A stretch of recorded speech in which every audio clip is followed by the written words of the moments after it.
ಯಾರಾದರೂ looks doesn't matter ಅಂದರೆ ನಂಬಕ್ಕೆ ಹೋಗಬೇಡಿ. ಯಾಕಂದರೆ ಲುಕ್ಸ್ ಮ್ಯಾಟರ್ಸ್.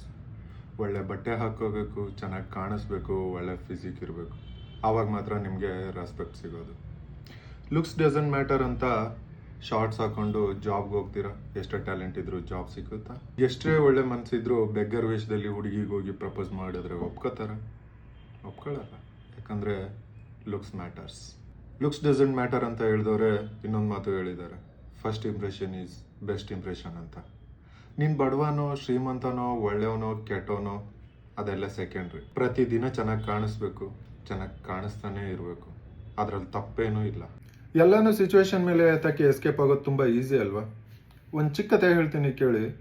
ಒಂದು 4-5 ಜನ ಫ್ರೆಂಡ್ಸ್ ಸೇರಿಕೊಂಡು ಒಂದು ಫ್ರೆಂಡ್ಸ್ ಮೀಟಪ್ ಮಾಡ್ತಾಯಿದ್ರು. ಅದರಲ್ಲಿ ಒಬ್ಬ ತುಂಬ ಸಕ್ಸಸ್ಫುಲ್ ಪರ್ಸನ್ ಇದ್ದ, ಇನ್ನೊಬ್ಬ ಅಲ್ಲಿ ಇಲ್ಲಿ ಕುಡ್ಕೊಂಡು ಜೀವನದಲ್ಲಿ ಏನೂ ದವಾಗದೆ ಇರೋನು ಒಬ್ಬ ಇದ್ದ. ಎಲ್ಲರೂ ಸೇರಿ ಮಾತಾಡ್ಬೇಕಾದ್ರೆ ಅನ್ಸಕ್ಸಸ್ಫುಲ್ ಪರ್ಸನ್ಗೆ ಕೇಳ್ತಾರೆ, ಯಾಕೋ ಹಿಂಗಾಗಿದೆಯಾ ನೀನು, ಚೆನ್ನಾಗಿರೋಕ್ಕಾಗಲ್ವಾ ಅಂತ. ಅವಾಗ ಅವನು ಹೇಳ್ತಾನೆ, ಮಗ ನಾನು ಚಿಕ್ಕವನಿದ್ದಾಗ ನಮ್ಮ ಮನೆ ಪರಿಸ್ಥಿತಿ ಚೆನ್ನಾಗಿರ್ಲಿಲ್ಲ, ಅದರಲ್ಲೂ ನಮ್ಮ ಅಪ್ಪ ಡೈಲಿ ಕುಡ್ಕೊಂಡು ಬಂದು ಗಲಾಟೆ ಮಾಡೋದು, ಅದೆಲ್ಲ ತಲೆ ಒಳಗೆ ಸೇರಿಬಿಟ್ಟು ನನಗೆ ಈ ಥರ ಆಗಿದೆ ಅಂತ ಅವನು ಹೇಳ್ತಾನೆ. ಮತ್ತು ಸಕ್ಸಸ್ಫುಲ್ ಪರ್ಸನ್ಗೆ ಕೇಳ್ತಾರೆ, ನೀನು ಹೆಂಗೆ ಸಕ್ಸಸ್ ಆದೆ ಅಂತ. ಅವನು ಅದೇ ರೀಸನ್ನೇ ಹೇಳ್ತಾನೆ, ನಮ್ಮನೇಲೂ ನಮ್ಮ ಅಪ್ಪ ಕುಡ್ಕೊಂಡು ಬಂದು ತುಂಬ ಗಲಾಟೆ ಮಾಡ್ತಿದ್ದ, ನಾನು ನಮ್ಮ ಅಪ್ಪನ ಥರ ಆಗಬಾರ್ದು ಅಂತ ಡಿಸೈಡ್ ಮಾಡಿದೆ ಅಂತ. ಇವಾಗ ಹೇಳಿ, ತಪ್ಪು ಸಿಚುವೇಶನ್ದ ಇಲ್ಲ ನಿಮ್ದ? ಲವ್ ಆ್ಯಂಡ್ ಫ್ರೀಡಮ್ ಒಂದೇ ನಾಣ್ಯದ 2 ಮುಖಗಳ ಥರ. ಎರಡನ್ನೂ ನೀವು ಒಟ್ಟಿಗೆ ನೋಡೋಕ್ಕಾಗಲ್ಲ. ಎರಡನ್ನೂ ಒಟ್ಟಿಗೆ ನೋಡಬೇಕು ಅಂದರೆ ಅದು ಅನ್ಕಂಡೀಷ್ನಲ್ ಲವ್ ಆಗಿರಬೇಕು. ಇವಾಗಿನ ಕಾಲದಲ್ಲಿ ಅನ್ಕಂಡೀಷ್ನಲ್ ಲವ್ ಅನ್ನೋದೇ ಇಲ್ಲ.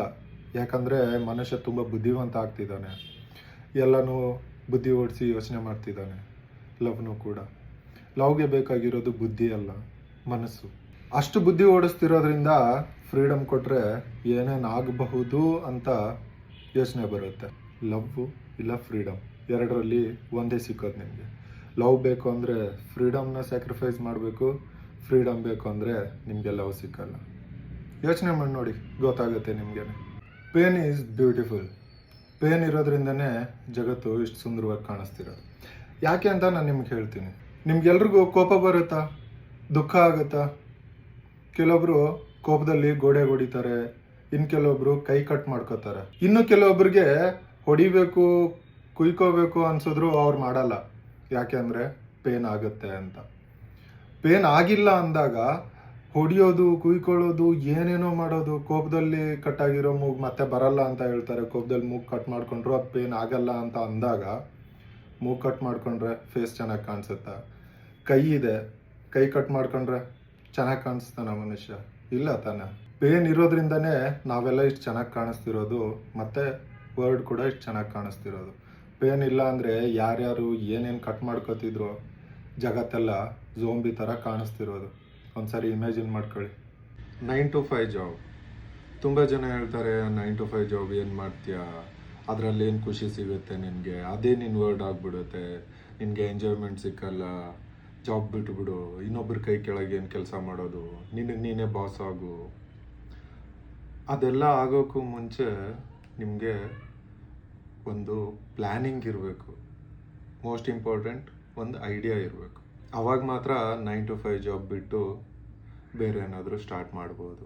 ನಿಮಗೆ ಪ್ಲ್ಯಾನಿಂಗ್ಸೇ ಇಲ್ಲ, ಐಡಿಯಾಸೇ ಇಲ್ಲ ಅಂದರೆ ಬೇರೆಯವ್ರು ಹೇಳ್ತಿರೋದನ್ನ ಕೇಳಿ ಆ ಜಾಬ್ ಬಿಟ್ಟು ಮನೇಲಿ ಕೂತ್ಕೊಂಡು ಹೊಟ್ಟೆಗೇನು ತಿಂತೀಯ ನೀನು?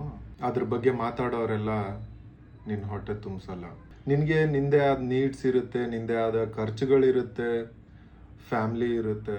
ಅದನ್ನೆಲ್ಲ ನೋಡ್ಕೊಳ್ಳೋ ಜವಾಬ್ದಾರಿ ನಿಂದಿದ್ದಾಗ ಯಾರ್ದೋ ಮಾತು ಕೇಳಿ 9 to 5 ಜಾಬ್ ಬಿಟ್ಟರೆ ಮುಂದೆ ತುಂಬ ಕಷ್ಟ ಆಗುತ್ತೆ. ಒಳ್ಳೆ ಪ್ಲ್ಯಾನಿಂಗ್ಸ್ ಇದ್ದಾಗ, ಒಳ್ಳೆ ಐಡಿಯಾಸ್ ಇದ್ದಾಗ, ನಾನು ಇದನ್ನು ಬಿಟ್ಟು ಇದಕ್ಕಿಂತ ಜಾಸ್ತಿ ಅರ್ನ್ ಮಾಡ್ತೀನಿ ಅಂತ ಇದ್ದಾಗ ಕ್ವಿಟ್ ಮಾಡೋದು ಕರೆಕ್ಟ್. ಇಲ್ಲ ಅಂದರೆ ನೋ ಯೂಸ್. ಇದನ್ನೇ ಅಲ್ವಾ ಹೇಳೋದು, something is better than nothing ಅಂತ.